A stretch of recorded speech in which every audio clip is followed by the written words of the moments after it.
કોંગ્રેસ સાથે ગઠબંધનની ચર્ચા વચ્ચે ઈસુદાન ગઢવીનો મોટો દાવો.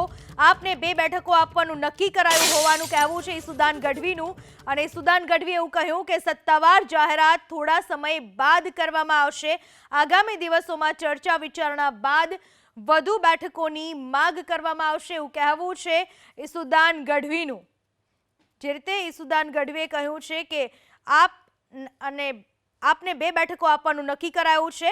કોંગ્રેસ આ 2 બેઠકો આપને આપી દેશે, ભરૂચની અને ભાવનગરની.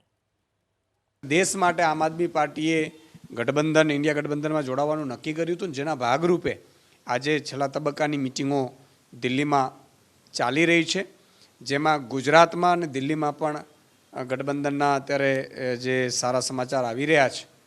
જોકે હજી આખરી તબક્કામાં છે. હું ઓફિશિયલી અત્યારે સત્તાવાર કોઈ કોમેન્ટ નહીં કરી શકું, પરંતુ એટલું ચોક્કસ છે કે 2 બેઠક તો આમ આદમી પાર્ટીએ જે જાહેર કરી છે એની સાથે અમે અમારી જે કેટલીક સીટો છે એનો વિવરણ તારણ વોટ બેંક સાથે, જ્ઞાતિ સમીકરણો સાથે, કેન્ડિડેટ સંભવિત સાથે માનનીય અરવિંદ કેજરીવાલજી, માનનીય સંદીપ પાઠકજી અને સંજયજીને આપી દીધું હતું. અને જેના સાથે તેઓ ડિસ્કશન કરી રહ્યા છે ઇન્ડિયા ગઠબંધનમાં. અને આજ સાંજ સુધી લગભગ સંપૂર્ણ ફાઇનલી સત્તાવાર કંઈક જાહેરાત આવી શકે છે.